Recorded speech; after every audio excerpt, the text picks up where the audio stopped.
Viva Pit Senior guys! Samahan niyo ako sa halos 2 oras na paglalakad galing sa University of San Carlos hanggang sa Tabunog, Talisay City noong Sinulog 2023. Okay.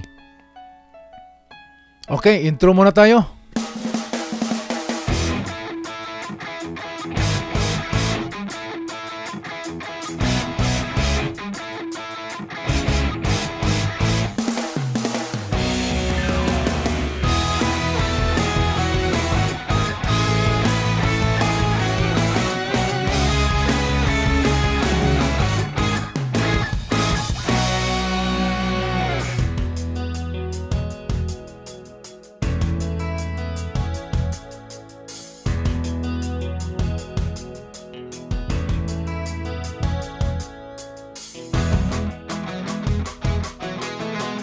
Ayun kung makikita nyo, nasa corner P. de Rosario and Honquira Street tayo. Makita nyo, noon ay maraming tao rito kung magsinulog. Pero ngayon, doon sa SRP, i-held ang sinulog, showdown, walang tao rito. Noon, ang daming tao dito. Hi sister. Andito, magsimula ang ating paglalakad sa University of San Carlos. Tingnan nyo, ang daming tao. Hindi naman kung noon dito pa i-held ang sinulog, hindi kaya makalakad ng yano dito. Hirap lakarin ng area na ito kung dito pa i-held ang sinulog. Nasa Santo Rosario Church na po tayo. Ayan, Santo Rosario Church yan. Tingnan nyo, okay lang ang daloy ng trapiko. Noon during sinulog hindi ka makalakad ng normal dito. Ang hirap nitong lalakarin kasi ang daming tao dito. Kasi nasa road ito ng na sinulog. At ito tayo pa mawid tayo sa Jones Avenue, corner P. de Rosario. Talakarin lakad natin to Jones Avenue yan, sa Kamaya Land Bank, saka sa DBP, Development Bank of the Philippines. Dito noong araw during sinulog, ang hirap lakarin nito. Mako naman tayo sa harap ng City Mall. Hindi ko nagawa ng video ang sa harapan ng E-Mall kasi ang daming tao doon, kasi corner kasi yan. Dito na tayo sa harap ng City Mall. Yan, dami ng tao. Nakikita niyo yung mga tayo yan doon sa pasensya na ang kamera ko na bumalitok. Nakita niyo mga tao niyan, linya yan sa pasahero na gustong sumakay sa Cebu South Bus Terminal. Dami ng pasahero. Yan, mga nagtayo, si tayo dyan. Linya yan. Akala ko wala pang daming pasahero pa uwi sa South. Kaya nga, pa yan? Alas 4 pa yan ng hapon. Alas 4. Kaya nilalakad ko na lang kasi hindi ako nakasakay ng taas na pasahero doon sa may South Bus Terminal. Hanggang karating ako sa Cebu Institute of Technology, CIT. Kaya umakyat ako sa overpass sa Bacalso yan, Avenue. Okay ang daloy ng trapiko papunta sa Cebu City, kita mo. Pero to kita mo sa Picas side, pa-south yan, halos hindi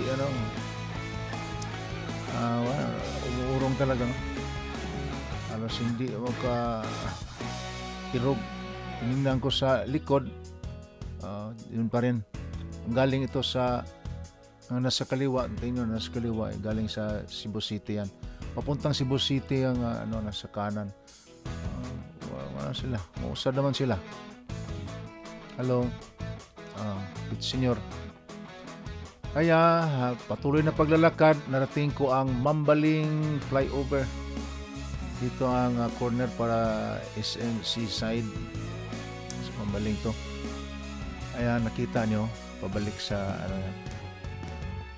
pabalik sa south. Halos walang naglalakad. Kaya pala, walang naglalakad yan. Kasi sinara na yan. Hindi nyo na pwedeng mapasukan yan ng sasakyan. No? Wala nang vehicle na magapasok yan. Kasi may mga pulis at saka mga traffic enforcer na nagharang. Kaya hindi na pwede. Wala nang makapasok yan na vehicle hanggang sa may galing sa Cebu City.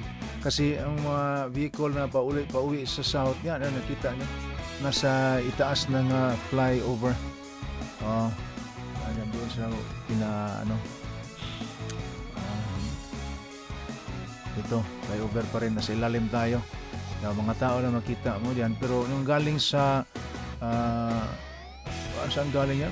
Labangon ba yan? O Punta Prinsesa ba yan? Hindi ko na meron pa mga sasakyan. Ito, nasa ilalim na talaga tayo ng Mambaling flyover. At yung nakita nyo dyan, yan ang corner na papunta sa yan. Kita nyo tower sa sa SM seaside. Grabe na ang tao dito. Grabe na. Dito side wala pa, pero sa kabila grabe na mga tao doon. Ito, nasa flyover pa rin tayo, corner. Ito is seaside. Patawid tayo. Ano yan? Kita nyo enforcer. Hindi na papasukin. Wala nang makapasok. Pwede lumabas, pero huwag kapasok. Pwede kang lumabas, pero wala nang makapasok.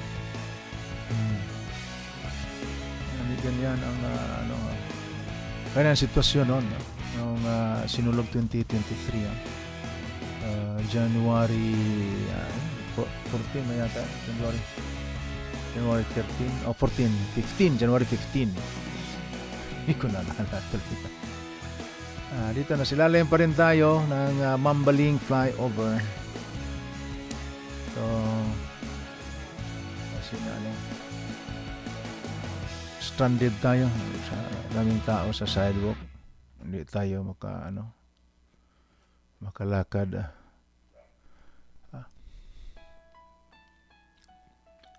Ginawa ko na lang ding oportunidad para makakuha ng video dito sa ilalim ng Mambaling flyover corner to SM Seaside.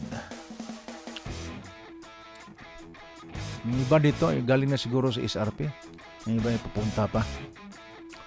Ito, nadaanan ko, dalawang bata, magkapatid siguro, mga gwapo at gwapa, gwapito at gwapita, na honed by Santo Niño, the best of Santo Niño. May sitro pa siya, at may may hawak-hawak na mundo. At sayaw-sayaw pa. Pit Senyor.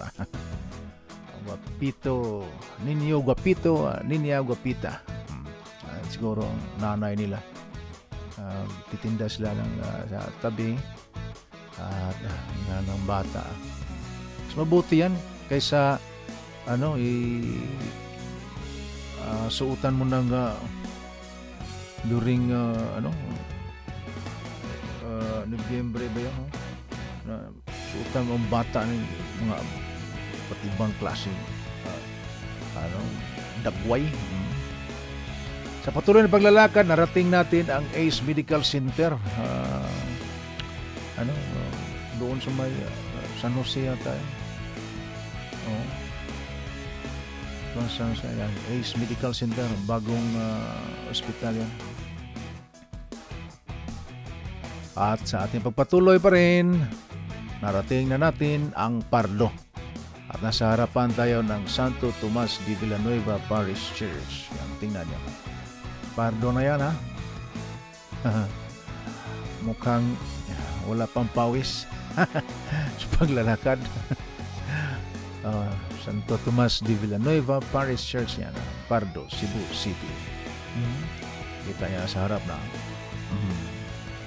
Wapo tuloy. Okay.